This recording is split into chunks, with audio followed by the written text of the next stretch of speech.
Hello guys, once again it's Matt, and today we have another video. Thank you all the members, all the patrons. Make sure to subscribe and let's get into it, guys. So today I wanted to talk a little bit about AIM-120s and how effective will they be when they are added.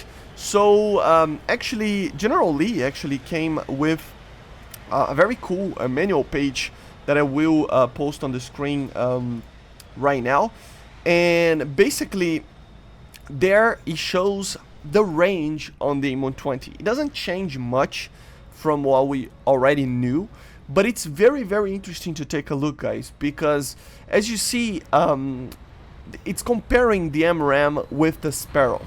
So it has basically the weights and everything. You can see how much the Sparrow actually weighs, more than the MRAM, which is quite funny. And then we have the range. The range of the Sparrow is 24 miles there, and as you know, that's one of the main reasons for that, or the main reason for that, is the limitation of the seeker, not actually the limitation aerodynamically, right? And you can see that in the MRAM, it has basically 40 nautical miles, around 75 kilometers, something along those lines. Which is very interesting to actually look at, especially because it is basically saying that in different altitudes as well. Because a lot of people just miss a little bit on this. The MRAM, guys, isn't going to be a complete game changer on the performance side of things. It will turn a little bit more than the Sparrow and have a lot more range. The range specifically is only due to the INS connection that it has with the mothership, with TWS, until it can actually turn its own radar on, right? But even with that, everything else, it is very similar. Remember, the Sparrow is actually, or the AIM-120 is actually a missile that was built from the Sparrow itself. It's a missile that was, developed with the idea of the Sparrow in mind and upgrading that idea, kinda. It's not exactly that, but it's the primitive idea of the AIM-120 started with that, obviously, because the Sparrow was the best, like, medium-range missile that they had at the time, right? So, of course, they would base a little bit off of it still. And I think there is two considerations that we need to take while talking about the MRAM. The first thing is what I said about the performance itself. It's not going to be a whole new era of missile when you actually have the missile on you. You will be able to avoid it if you know what you are doing. Does it mean it's going to be easy to avoid it? No. You can see the R-27, for example, and even the Sparrows being a very just impossible missile to avoid sometimes, just to the sheer maneuverability and energy that they have going ahead on and depending on the range. So the AIM-120 will still have that fact to it, but the thing is that you have to notice that even though it is an active missile, a lot of people, and I already did a video talking about this, forget that active missiles actually take a little bit of time to actually go active, or a lot of time. Most of the flight path in a BVR engagement, unless you are firing from a very up close and personal kind of situation, will be using the mothership's radar before it gets to its own radar of the missile. And a lot of people forget about that.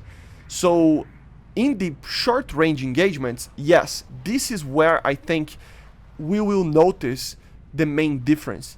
A missile that it is going to have a similar performance of missiles that we already have in gaining energy and turning capability, but doing a little bit more than that, than what we have, but also it's fire and forget. Then it's actually really fire and forget, because it's actually from the get-go going active. So you can actually fire a missile from like people say around 16 kilometers is the seeker head range of the M120, right? Around that. Some claims confirm more than that or less than that. I think it honestly depends on the size of the target.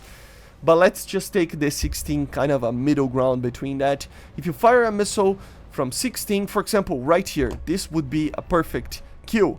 I would just fire the missile and go cold, going after the other targets, because I'm already, the missile is already going pitbull, right?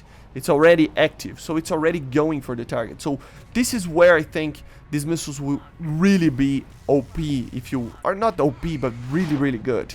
Short range engagements on a head-on, less than 15 kilometers. That would be where these missiles shine really, really well compared to the Sparrows.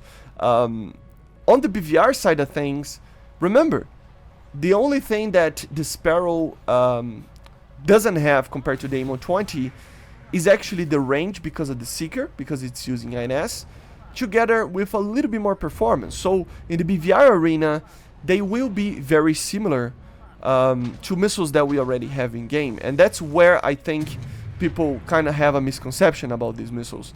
So although yes, they will be a quite significant performance boosting missiles, radar missiles, especially because the meta right now just it's basically just short range engagements normally.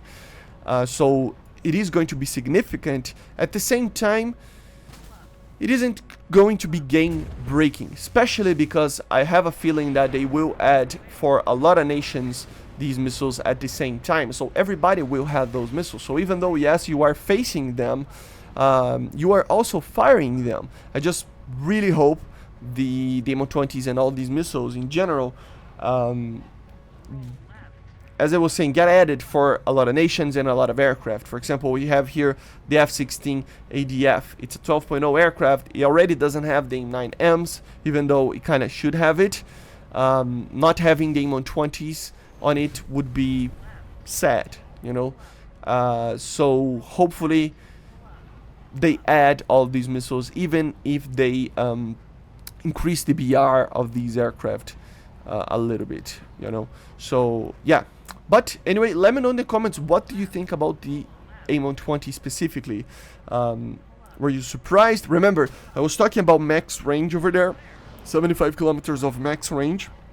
Of course, we always have the effective range, which is the imported one.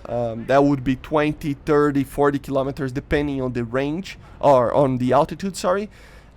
Just like an R-27ER, for example, even though it can hit targets from far away, it's not always going to hit a target plus 60 kilometers in range, right? But anyway, hope you enjoyed. Make sure to subscribe, and as I said, leave it in the comments, what do you think about this. See you guys on the next one, and bye.